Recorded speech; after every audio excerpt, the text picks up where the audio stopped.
Yo, what's up, y'all? Welcome back.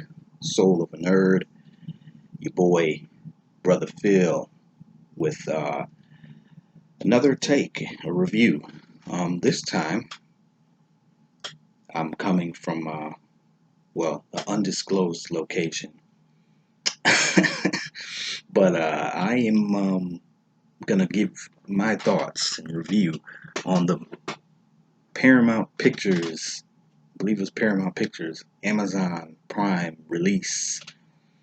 Uh, Long awaited for many of us, but coming to America, which was released Friday, and I got a chance to watch it on Saturday. This is Monday the 9th. I got the chance to check it out on Saturday. Actually, I watched it over 2 days. I started it, but I had to go to work, so ended up finishing it yesterday. So let's talk about it. Um, First of all, it should be noted that I like to give a little backstory on my thoughts or impressions going into movies before I see them or TV shows or whatever. Because to me, I think that's part of the review process is to go back to what your thoughts were before you saw it.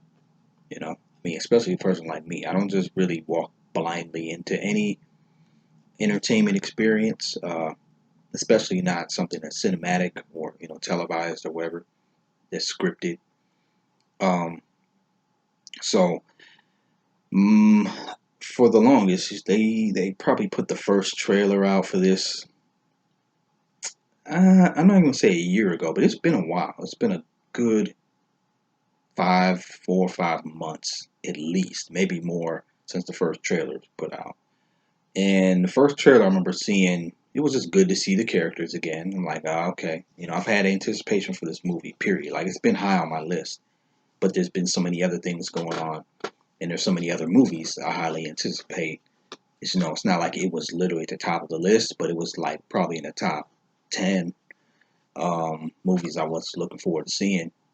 Well, there's another thing. I'm gonna go out there on a limb and say this movie has been postponed or pushed back. That it's probably originally gonna come out in 2020. It just feels like that, and maybe I'm wrong. But of course, COVID threw everything off. Um, Also, interesting note that this movie was shot overlapping or simultaneously, some of it at least, with Bad Boys for Life. And it was shot, both of those movies were shooting on Tyler Perry's new soundstage studio lot in Atlanta. There is a photo that's floating around online if you ever look for it, that has members of both casts in a pretty dope historic pic, seeing Eddie Murphy, Will Smith, Martin Lawrence, Wesley Snipes, in a picture together. Some pretty big heavyweights there. So the so that's another reason why I'm pretty sure it was supposed to come out earlier, because obviously Bad Boys for Life came out January of 2020. Now that I'm thinking about it, that was one of the few movies I got to go see before COVID hit. So yeah, so my thoughts in the trailers early on were pretty decent. But my point in bringing up the trailers is the maybe second or third, ones they were putting out. It started to look really like, I had my questions. Like the acting was looking a little stale, or the best way I could describe it, I was listening to the accents. Like all of a sudden, it's like Eddie Murphy and Arsenio in the clips they showed looked like they were trying to imitate their the characters rather than play the characters, and that's kind of weird. But I think that happens. I mean, Jim Carrey, to me, notoriously, Ace Ventura, the second movie, was like, yeah, he was a caricature of himself, and it was just over the top, and it was bad movie, terrible movie. So that was with a shorter window of making a sequel. This is like years, almost 30 years, but I'm looking at it like, oh man, these guys, they don't look too invested. It's like they're trying to be characters that they were naturally, if that makes sense. So again, it almost came across like a Saturday Night Live skit where he reintroduces Hakeem. He reintroduces Hakeem and Semi like in a skit, a parody of the movie. So, and I made a point to post that on Facebook, on my Facebook page, the day the movie came out. Actually, that morning, it was just something I threw out there, and it's interesting. It seemed like a lot of my responses in the comments thought that I was trying to take a shot at the movie when all I was doing was giving a thought on a trailer. So, but because I feel like I'm a movie critic, pundit, just a person with opinions. I'm not saying mine are better than anybody's, but I'm like a student of the game, I feel like. And I guess I was a little overzealous in expressing that part of the game because, I guess most people don't even evaluate trailers, but the people who I follow on Instagram, YouTube, and movie critics that I respect, and follow and am interested in their thoughts, they do that, and so do I. You know what I'm saying? I really got into evaluating trailers. If I'm gonna be honest, I didn't grow up looking at trailers like that. Probably the Marvel Cinematic Universe are the ones that got it started because probably when I think back to Avengers was probably the first trailer that really made me start looking at trailers. Um, so, with that type of critical view. So yeah, that's all I was really trying to say is that, it looked a little questionable with the trailers, but it didn't make me think, man, this movie's gonna be bad. I was just like, I'm still gonna watch it, but I just want to point that out. Like, it seemed like a lot of people took it the wrong way that I was trying to criticize the movie before seeing it, and that wasn't it at all. I think it's legitimate to critique a trailer versus critiquing a movie because a trailer has a job. There's people paid uh, like six figures. I mean, there's a this is an interesting thing about movies that I've learned through my again following and research of other movie critics and stuff like that. Is the the, the trailers are chopped up edits of the movie that the studio will send to a trailer producing company. So the people who produce the movie don't really have a lot of control over what their trailers look like. The studio that's paying for everything may, but the people who actually were the director, for example, don't have no control over what's in the trailer. There we go, perfect example. Producers, directors, the talent, performers, they don't have any control over it. So it makes sense that sometimes trailers don't look. So it's done by an outside third party who just takes their stuff and say, yeah, it's their decision on what they're cutting and editing and splicing together. I'm about to sneeze, so give me a minute. It's coming. Hey, hey, I get to see myself sneeze. I don't know if I know what I look like sneezing. Now it's captured here on video, and I'm not going to edit that out. So, let's get into the movie. I enjoyed it. In fact, I enjoyed it a lot. Uh, I'll start with really the negative first, just to get that out of the way. The First of all, like when it starts, like I'm talking literally starts, I'm getting a little nostalgia, happiness vibe. It's feeling good right off rip, but not too long. I'll put it like this, just so I'm not too long winded. I would say the first 15 to 20 minutes of the movie, I'm watching it like, you know, I'm sitting here like, okay, I get it. Again, I get it, but it's not like I wasn't expecting that they would go this route. But once you see it, it's like, well, I guess because in my mind that's the lazy route.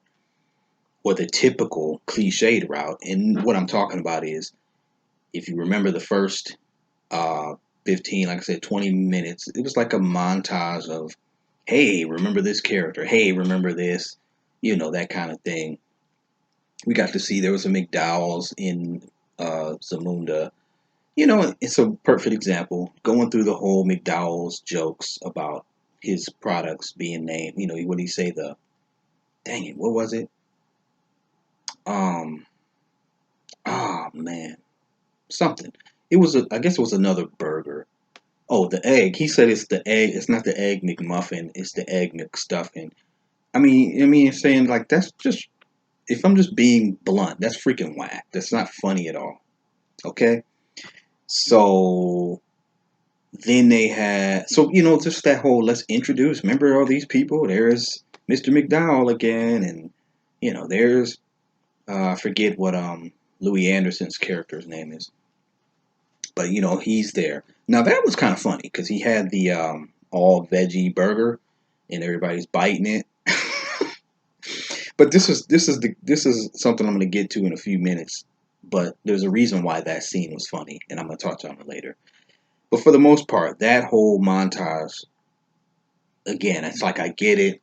You got to introduce everybody to, here's everybody that you love from the first movie, and they're still at it, their same old antics. But that's, to me, they could have benefited, for my purposes, better. I'd have been better pleased with them reintroducing those characters, but less of they're doing the exact same stick, because it is 30 years later, and it's almost like you could be funnier by showing, in my opinion, an evolution of what Mr. McDowell is doing.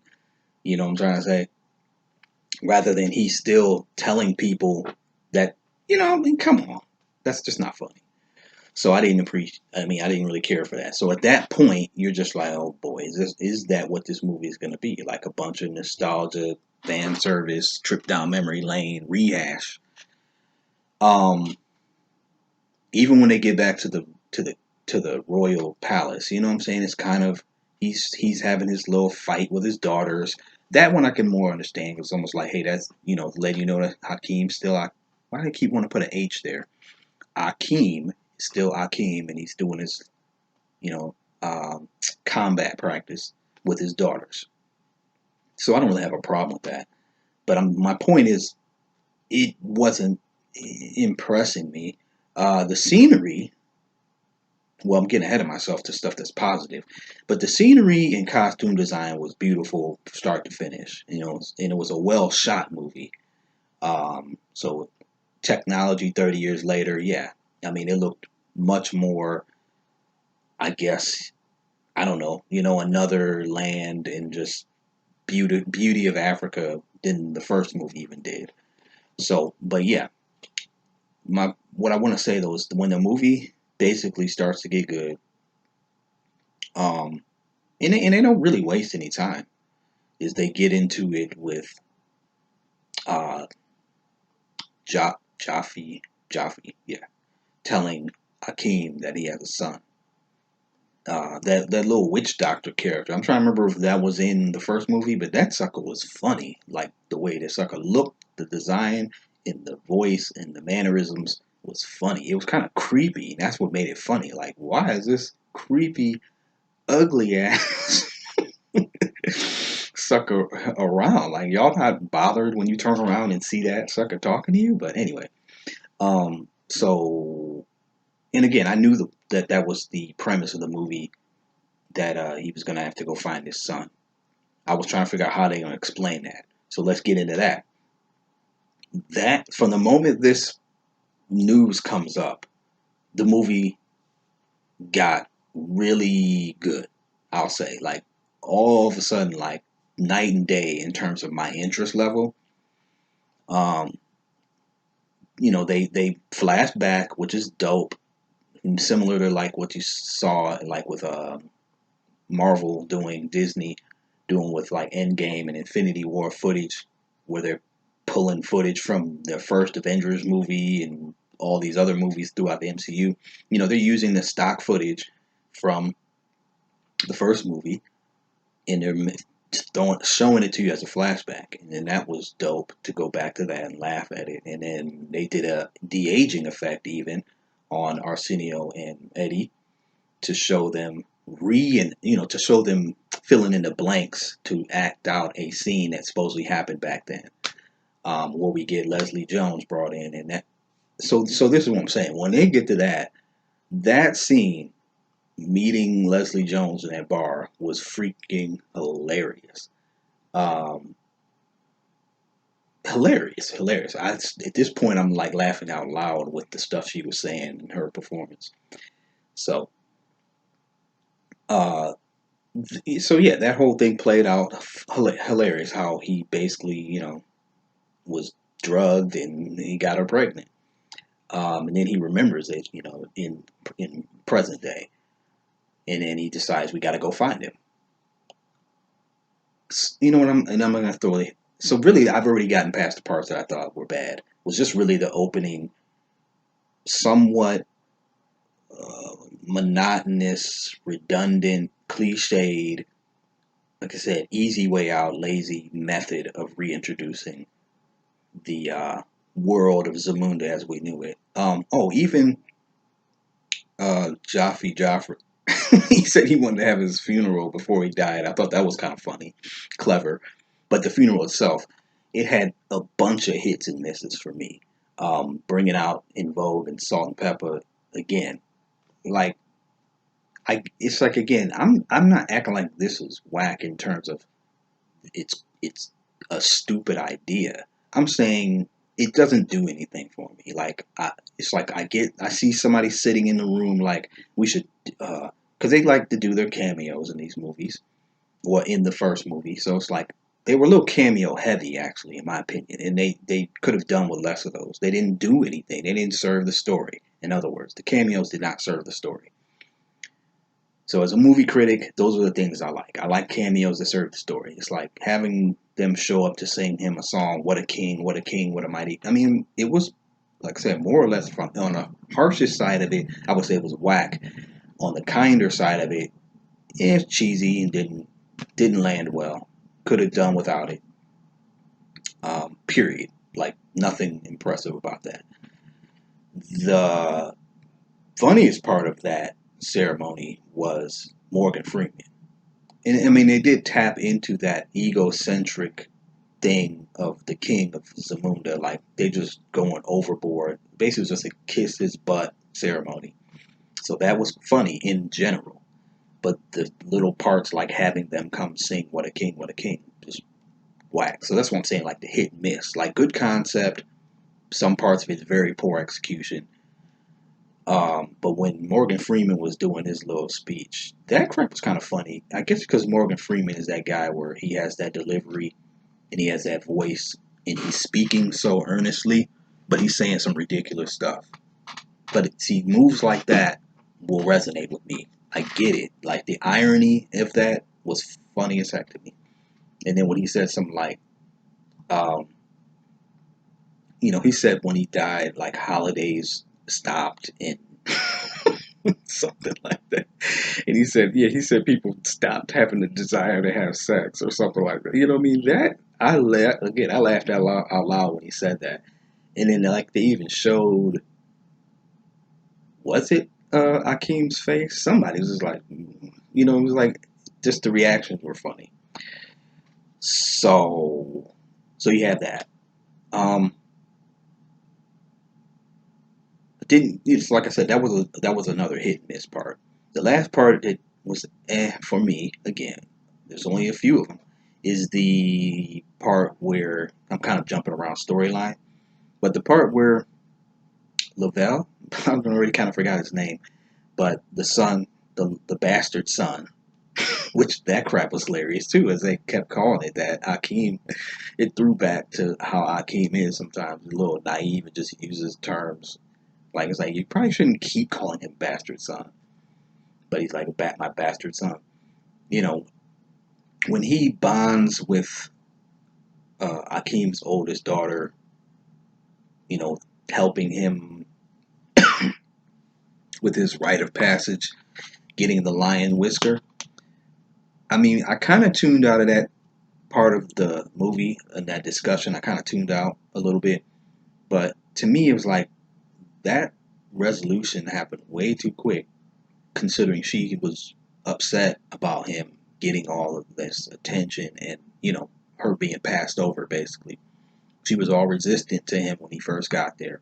Now, of course, I'm watching the movie, telling my lady. Now, by the end of this movie, I said, well, my prediction for the movie, and I was kind of wrong, but I said I could see this going is that obviously she's resisting him, but by the end of the movie, um, Akeem's going to realize that she's better suited. He's going to have to realize he doesn't have to follow tradition like his father set before him, and he can let his daughter be his true heir, and then that this bastard son, I'm going to call him Lavelle. I'm hoping I'm getting that right, but he's not going to.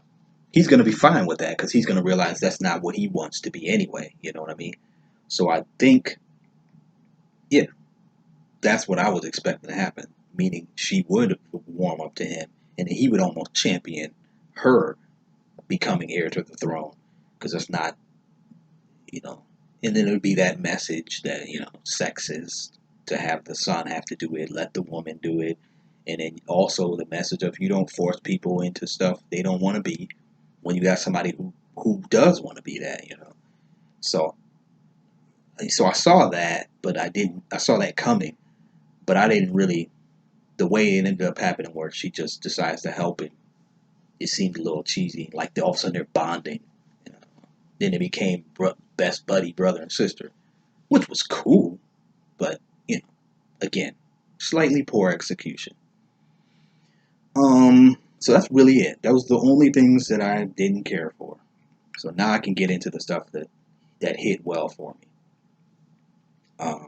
Let me before I continue to say his name, I do want to just get it right. The character, I'm pretty darn sure his name is Lavelle Johnson, which was funny because I'm watching with captions.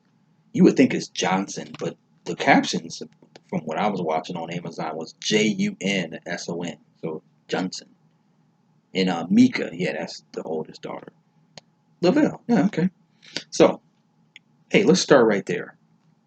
A big concern with this movie was, if you're gonna have, bringing the legendary Eddie Murphy, Arsenio Hall, these people back, and you're gonna have him have a son. Who you cast for that role? You know what I mean? That's interesting because I even want to say I remember like the original early reports about this movie was that Kevin Hart was going to play Eddie Murphy's son. He almost like probably just trying to get another comedic giant to step in there. Huh, pun intended there. Giant Kevin Hart. But I'm glad they went another route, and again, it makes a whole lot more sense when you do that because really, do you want to try to overcrowd with comedic heavyweights like that? So instead, you have a lesser known person, Jermaine Fowler, cast as Lavelle. I love this dude.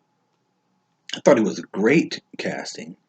Um, he wasn't always top notch throughout the movie, but the stuff that he needed to get over early on was great. Like to me, I felt for this character the minute I saw him at the whatever it was unemployment office or whatever, or he was there for a job interview, and then yeah, they start out with him telling off the interviewer, which again, that scene.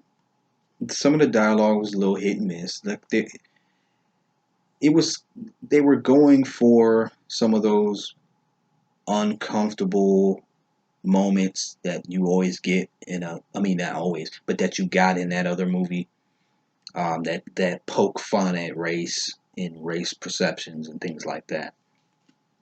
But they weren't the best choices of jokes. I'll put it like that. Um, like having the white dude interviewing him, and there's going to be a bunch of comments he's going to make that are a little ignorant the idea is a great idea, but some of their choices of jokes, of the punchlines, of the lines he used to play that out were a little weak.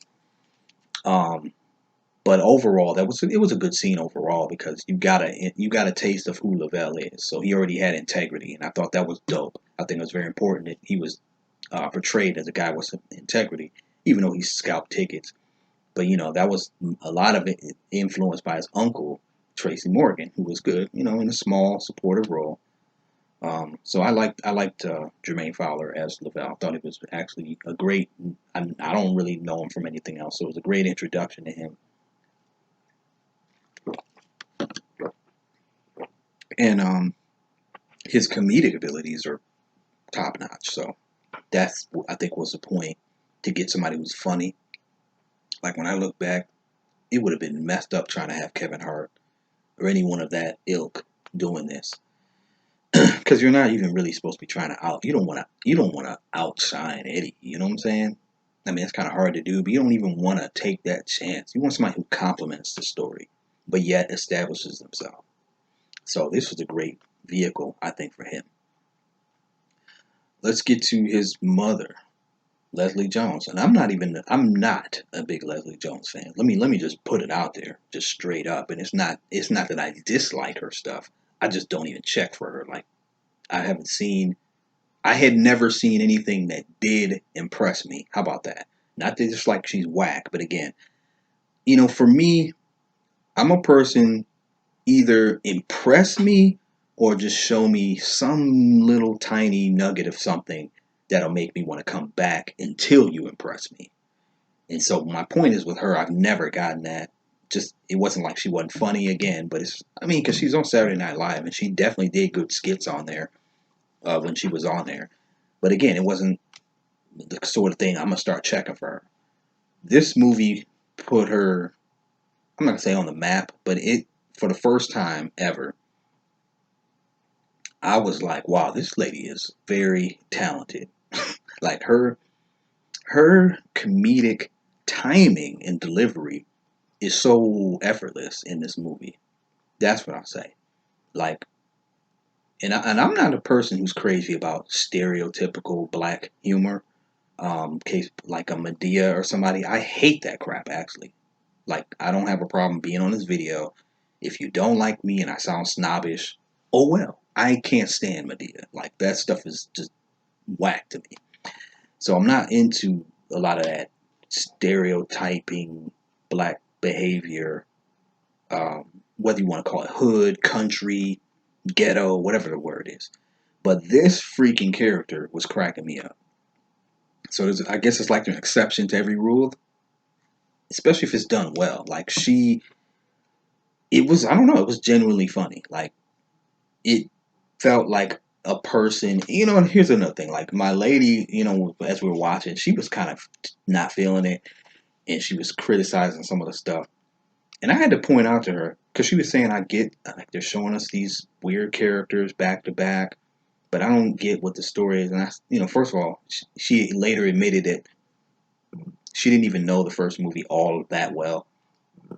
Um, I'm, I watched that movie like religiously, but I'm quite a few years older than her, a good amount of years older than her. So it's like it was more of a landmark moment for people of my generation, I guess you could call it. Um,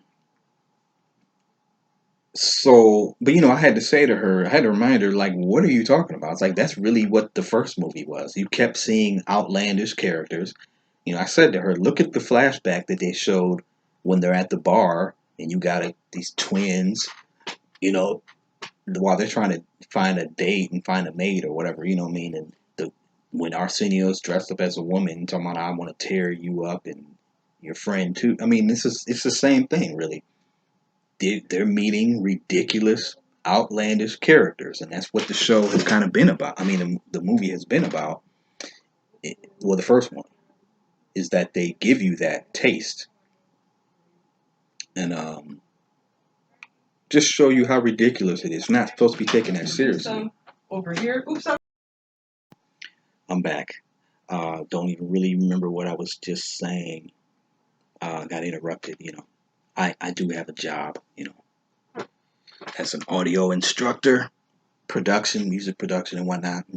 Get a chance to plug and toot my horn real quick. I'm at the school right now, so um, just got to talk to a prospective student. So but yes, I remember what I was talking about. Yeah, so bringing these outlandish characters into the movie that's the formula. So I don't have a problem with that. That's what you come to this movie for, is to get that formula again. It's like when you watch Friday, there was always some ridiculous character brought in. uh so you'll follow me on that. So her, I mean, being that character was dope. Like, okay, and everything she said and did to me landed well. It was funny. Uh, yeah, just she was good. She was one of the highlights of the movie, and that's pretty dope when somebody who I don't even check for was a highlight. Um, I got some notes here. So,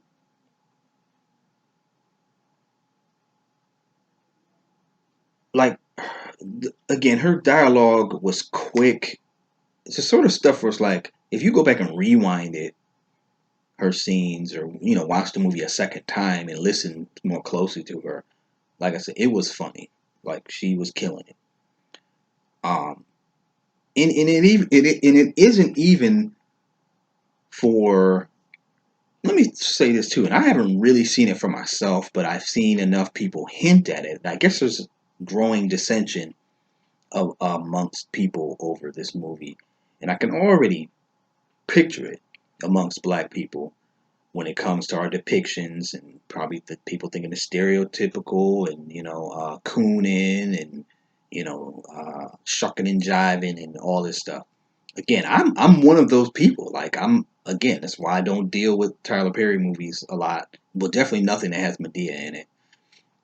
But I don't see that in this character, and there's a reason I'm gonna get back to with that.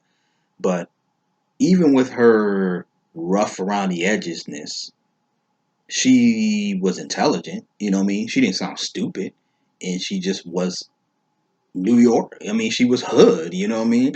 And it's like throwing her like a fish out of water into the African setting.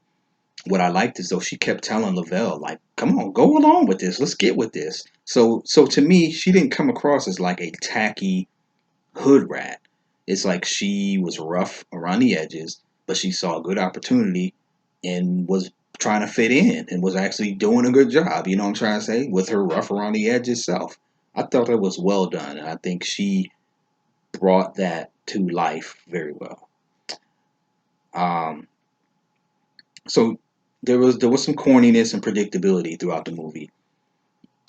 Him, Lavelle, falling in love with the woman who does the barber stuff.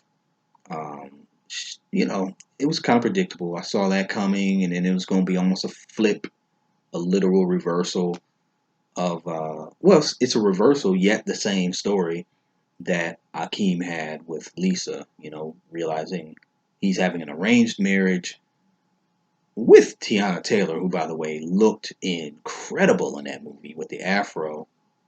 Um, I don't know. I don't know where that casting comes from, because I don't know of her to be like a sought after actress, but dang good choice. Um, you know, yeah, just for her small part, she played it well, served the role very well. But yeah, so that was his arranged marriage. At first, he's all for it, looking at her, but he realizes he'd rather have someone he can connect with. The little scene between them there was like a repeat of Eddie Murphy and Vanessa Bell Calloway.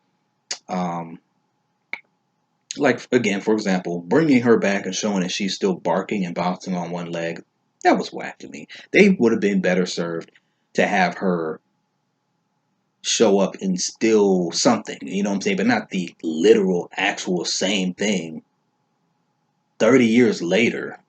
That wasn't funny to me. But yeah, they definitely could have. I definitely like that they used her. I just would have. They could have found something else to remind us of what happened to her than to just right on the nose, just be blatant. Look at her, she's still hopping, barking like a dog. Anyway, but that conversation between Lavelle and Tiana Taylor's character, Bop, oh, let me see what her name was, which I pointed out to my lady. I was like, I think there's a hidden joke in her name, Bapoto.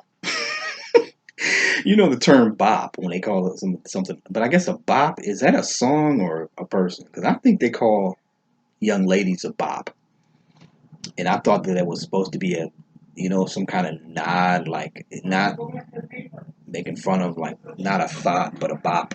It kind of felt like that's what they were trying to say about her. Um, I don't claim to totally understand what a bop is, but it puts me in a mindset of, you know, not a hoochie, but again, maybe a hood rat. But anyway, I could be wrong. Anyway, though, that conversation, I thought it was good when he was realizing she's just there to serve him. She delivered that crap well. Like I said, she's like, I'm just a wife. It's really well done. And he realizes this ain't for me, though. So, mirrors Akeem's story. So I was good with that. I expected that to happen. So that was predictable, but not in a bad way. Um, they go back to Queens to get married.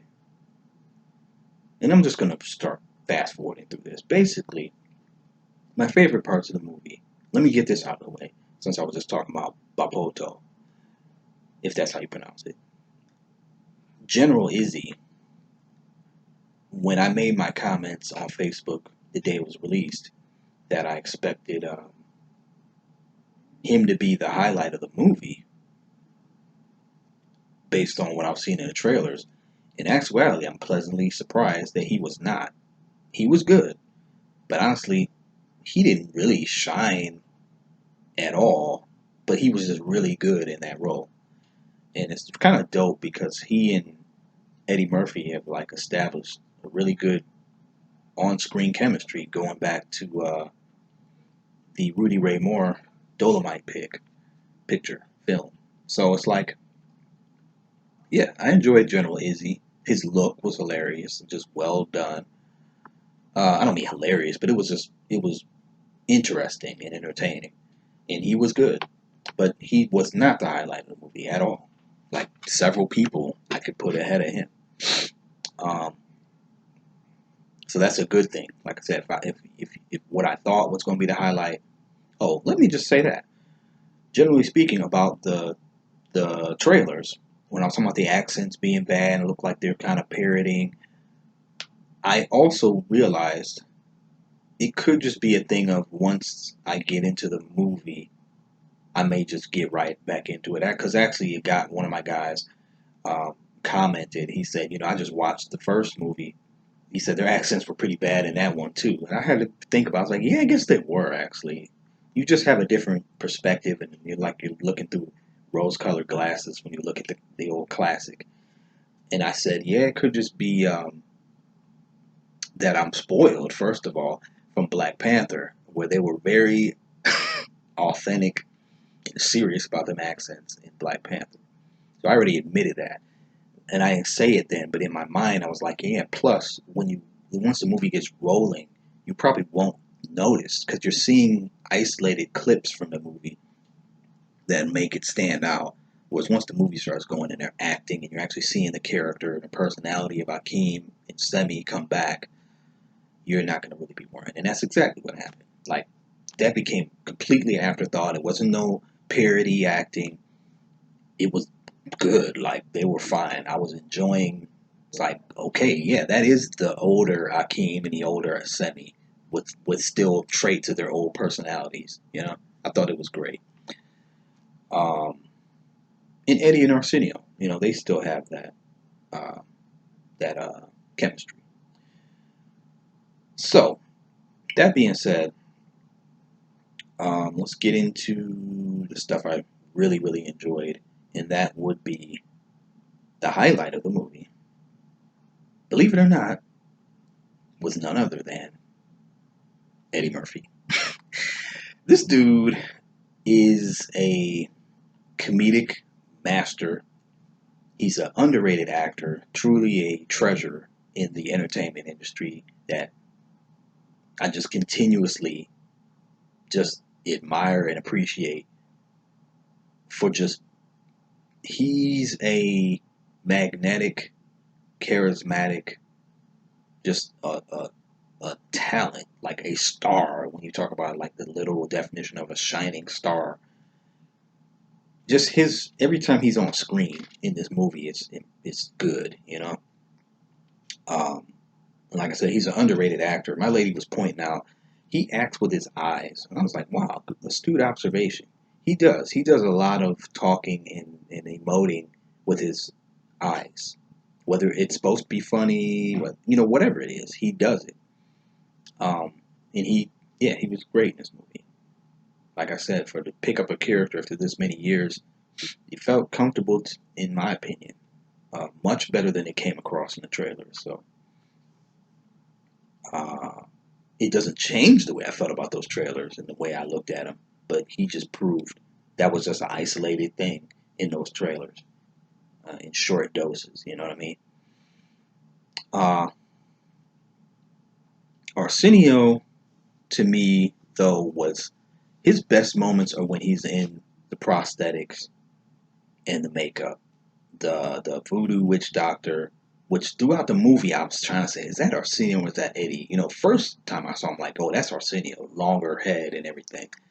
But because he's hunched over, and because Eddie can make up himself to people where you just didn't even know it was him, I kept going back and forth. But for the most part, I was leaning that it was Eddie, that it was Arsenio playing the witch doctor, and it was.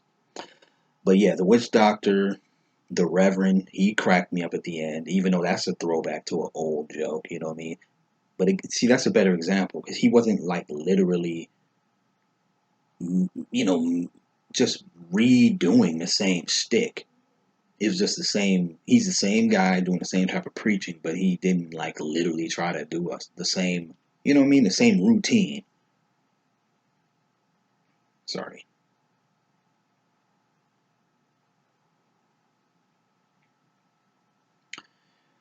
Um, and then the guys in the barbershop. When he plays that character in the barbershop. I think those are the only three he does. Yeah, those were his best moments. Semi, he was okay. When Semi and Tracy Morgan's character were on the news, CNN type thing, and going back and forth, and he starts choking him. I mean, it wasn't funny. Like their contentious relationship didn't impress me. I get it. Why was there? It served a little purpose, a little bit of background comedy, but it wasn't. Eh, you know.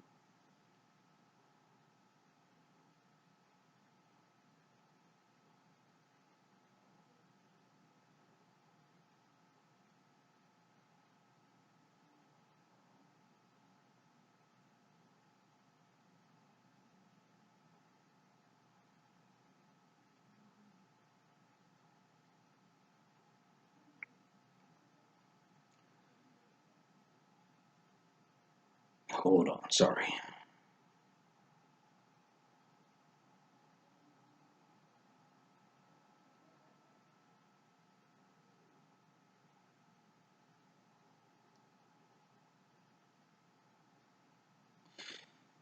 The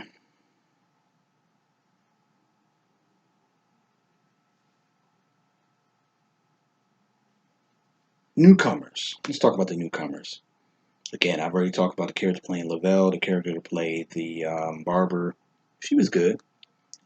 Kiki Lane, who plays Mika, she was in Beale Street. If Beale Street could talk, so I see like her little stars kind of rising.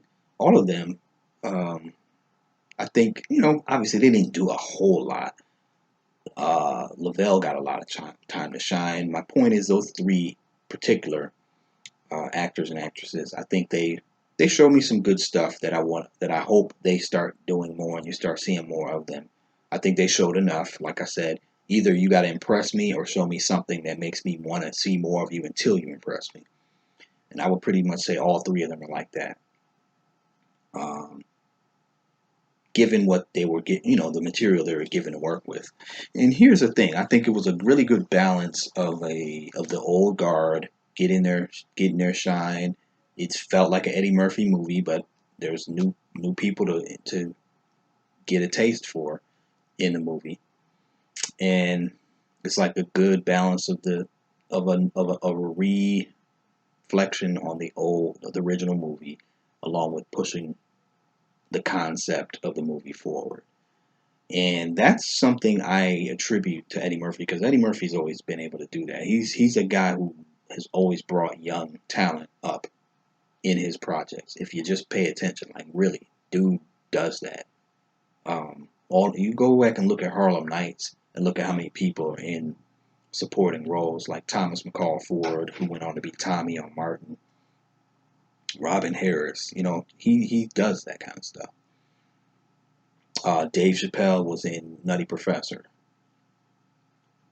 So, that's who he's been. So you see that again, and this is what I was going to say about why the character that Leslie Jones plays is still a dignified character. I think Eddie has a lot to do with making sure that crap don't get too out of pocket. That's my opinion. Which is why, again, I just continually respect what the dude does. Let me say, but yeah, some of the funniest scenes ultimately for me are the barbershop guys. Particularly, I just have to give this one a shout out.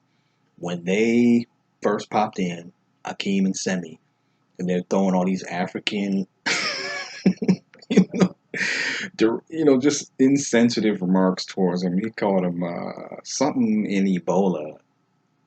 I don't know. What's it? Kuta Kinte and Ebola or something like that. But the dude in the barber chair is like, yeah, the little guy with the flies on their face. And this was in one of the trailers. And the barber's like, oh, no, no, no. Yeah, you brother, you can't be getting that. You can't. That's out of line. And then all the two other older guys are like, yeah, man, what's wrong with you? That scene is so hilarious to me. But even in the trailer, I knew it was funny in the trailer. But to see it even extended just a little bit more, freaking hilarious. Because then he was just like Eddie Murphy's barber. He's like, yeah, you got to get out of my chair talking like that. So then the older dude was like, man, you ought to. The other little dude, I never knew who. I still don't know who the actor is playing the third old man. He's just like, yeah, somebody ought to whoop your ass. And then the young guy gets out of the barber chair and he's like handing him his money. Eddie Murphy's character's like, man, don't be handing him money all hard. So little stuff like that is Eddie Murphy's genius, man. The dude just delivers, and then he'll have, he has his character voices. It just really was like an authentic old man. Get like, nigga, don't be handing me, don't be trying to hand the money to me all hard. So I just love that scene. Those guys were golden. Every time they talked, it was hilarious, including the old Jewish man. Or should I say, well, I'm not gonna go there about Jewish, but yeah, the Jewish man. Um, you know, funny, funny, funny. Now, let me just throw this in here while I'm talking about them. This is just being. Let's just be honest though. I couldn't help but just think to myself, like, wait a minute. These dudes in the first movie look to clearly be old men in their 70s. Balding hair, faces and heads full of gray.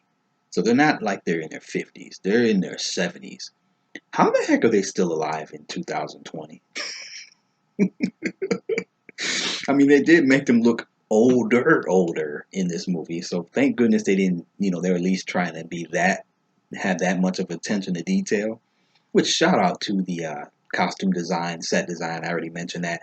And if I'm not mistaken, the same woman that did costume design for Black Panther did this one. So clearly there was some influence and inspiration to do this movie after looking at Black Panther, and they wanted to capture some of that same beauty and elegance. And for that, I totally applaud that. I mean, I've seen some people who they love the movie just off of that alone, and I'm fine. I'm never gonna be that guy. I'm too much of a movie critic. It's like I'm a black man first, but that doesn't make me just put being black over everything. You understand what I'm saying? Like I'm still gonna criticize stuff. I can compartmentalize and separate depending on for the purpose. For the purpose of critiquing a movie, I don't care that I'm black. You see what I'm saying? But I'm definitely watching it as a black man. Anyway, yeah. So that design and all the makeup and everything of that movie, special effects, CGI, stuff like that. You saw with the animals in the what would you call that? Not the jungle, but in his yard. How about that? In the fields. It's well done. Pretty good budget. I will say this, like, and me and my lady talked about this. We casually, quickly mentioned it's kind of like I'm seeing a thing here. Some of these movies that are going to streaming are probably like it's a good thing they went to streaming. I mean, this felt more like a movie that should have been streamed than be in the theaters. And maybe I'm just saying it because we're jaded by having to watch movies through streaming. Um, well, and even when we said that, it was probably early in the movie. I think by the end of the movie, it felt like a theater type movie, I guess. Feel good. It was a feel good movie, and the production. It was like I said, it was quality production in terms of like looking low budget or high budget. I would definitely say that. I guess maybe in just a lot of ways, I'm glad it was streamed and that I didn't just spend $30, $40 to take the family out to see it or something like that. But I don't think I would have been mad if I would have. I just would have felt like I would have. I'm glad I watched this streaming. Now, Wonder Woman 84, now that's a movie I would have been pissed to walking out of theaters, but we're not going to talk about that. So, I think that pretty much covers it. I mean, the like I said, it was a solid progression and a logical next step in the storyline. You know, for him to have a child and passing it on to another generation and breaking the old guard of ways of thinking. That seems to be, like I said, the theme of the first movie, and it's kind of again a rehash theme, but with a little bit of a take, newer take on it. Um, it wasn't really fresh, and I guess the point is when I see people who are probably disappointed is that the problem with a movie like the first one that it was so fresh of an idea and it was so unique and like in a way ahead of its time for 1988. The fact that that movie is that out of nowhere became a cult classic again, it was like an original concept that was really fresh. It's hard to do that again, to be fresh again. So you are subject to rehashing some stuff in from Anchorman 2, which I love. Yeah, I loved Anchorman 2, but it's not the first one. It's not as good as Anchorman 1. You look at the Friday series, my personal favorite one is the second one. But again, the third one definitely is not as good as the second one. And it's not even as good as the first one. So you could say, some people say it got progressively worse. I'm just going to say it was great, the original. Second one was a nice step up. Third one was a step back from both the first ones. But it still had its moments. So that's my point. It's like movies like that. I already mentioned Ace Ventura. I'm trying to think of some other like comedies that had sequels that are, outlandish kind of comedies. Um, or even a movie that's not a comedy. 21 and 22 Jump Street. I think 22 Jump Street was better than 21 Jump Street. But like the Bad Boys movies, people pointed that out because I mean, I was, well, not people. I think I brought it up in the discussion on my Facebook that, to me, I admit that it's hard to make a movie after you have a long gap. And I pointed out that's why The Best Man Holiday, which was like dang near 15 years after the first one, was phenomenal. I'm not gonna say it was better, but it definitely is. They're basically as good. They're just two individual movies that stand on their own and complement each other really well. And to me, Bad Boys 2 was 8 years after the first one, and then Bad Boys for Life is 8 years after that one. Right? Am I right? So you got 95 to 2020, 15, about 15 years, 7 years between the two, however, 7.5. And yet, to me, Bad Boys for Life was really good. I was really pleased walking out of the theater with that movie. But would I ever say it's better than the first one? Of course not. The first one was just the charm and the magic of the first one. Same with this movie, Coming to America. Um, Men in Black 3. It's not better than Men in Black 1 or 2, but it was a very good movie. So my point is, I'm not about to just really give a pass that you can't make a good sequel after a lot of years. But this wasn't the case here anyway, because this is all conjecture I was having before I saw the movie, and I even made the last comment on that along those lines. I said, well, hopefully, Coming to America it does that as well. And somebody in my comments was like, no, it's not going to do that. It's not going to make you feel like what you just said about Bad Boys and Best Man. And no, it didn't, but it's pretty close. I'm really actually on the positive side of this movie, like way on the positive side of this movie. Even my lady, by the time we picked it up the next day, because we stopped at one point, and when we started watching again, I could tell she appreciated it more. Um, so it was just good.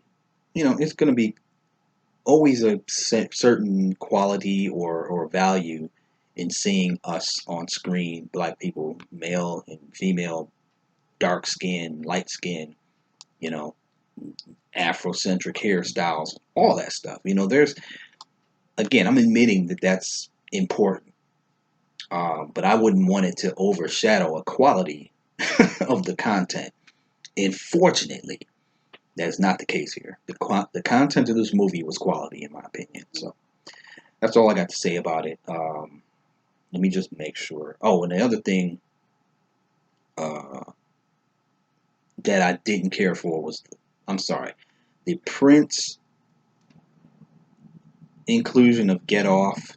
I mean, it was okay. Actually, that wasn't that bad. That was kind of funny because the Queen to Be guy, singer, doing the first verse was kind of funny. And then, of course, when Tiana Taylor takes over. So actually, that was funny.